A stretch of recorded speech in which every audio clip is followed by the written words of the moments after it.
saying that's a bit of a stretch to say that there's absolutely, no relevancy. All right, I think I have to read this. I got something blocking it. You guys can look at my pants while I stand. First, the witness stand was the agent who took the sandwich in the chest. That's the funniest way to say that. Took the sandwich in the chest. It's as if like it was actually like a bullet to the chest. It's not the guy who had a sandwich tossed at him. It sounds a little bit more threatening when you go, the guy who took the sandwich to the chest. Firstly, the witness stand was the agent who took the sandwich in the chest, Gregory Lamore, a 23-year-old veteran of Customs and Border Protection. Lamore testified that he could feel the impact of the sandwich through his ballistic vest. Man, isn't that amazing being a 23-year-old veteran with a bulletproof vest on and then going, I could feel what does that mean, the impact of it? So you felt that it hit you? Or are you trying to say that you're such a bitch that the sandwich actually hurt you? You were injured by the sandwich that hit your bulletproof vest. You gotta love lawyers. Oh, I could even feel the impact. You mean you actually recognize that something tapped your chest?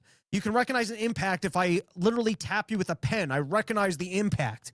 All right, anyways, through the ballistic vest, the sandwich exploded all over. Once again, they use the word exploded, like as if something horrible had happened and not just that it was a crushed tomato. He said, and it smelled of onions and mustard. The horror of having to smell onions and mustard. I love this cop. He's like, Subway sandwiches are so reprehensible, disgusting. I mean, if this guy had thrown a quality sandwich at me, I don't even know if I would press charges. But something as garbage filled as Subway, the indignity of that on my work day while trying to deport people, I had to smell onions and mustard. What is this guy putting on his sandwiches? All right, and here, now we can actually roll the tape. Roll the tape, producer man. Shorts, allegedly yelling at federal officers on 14th Street in D.C. Y'all laughing, but that's the truth now. Moments later, video appearing to show him crossing the street, screaming. So firstly, listen, you should be allowed to yell shame. And the officers don't have to come back over and escalate it. You could just keep going about your day and realize, all right, I am an officer and not everyone agrees with what I'm doing. And this guy's a drunk idiot. I can't imagine I would ever get along with the guy in the pink shirt. And if I was standing on that street, he was yelling, I'd be like, ugh, come on, guy. But, you should be allowed to yell shame at a cop. And I don't think the cop needs to come over and do that thug thing of like, I'm an officer. You're going to respect what we're doing. What I'm going to do is you're going to like what I'm doing.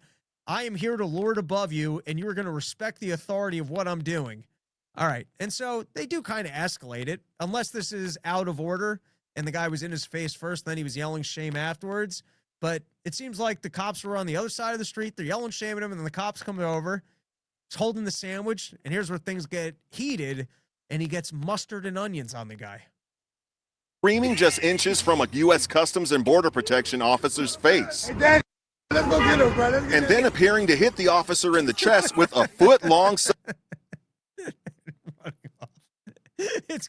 That's got to be the worst thing to go to jail for, and the officer in court being a bitch going, I could feel the impact and smell the mustard of the onions.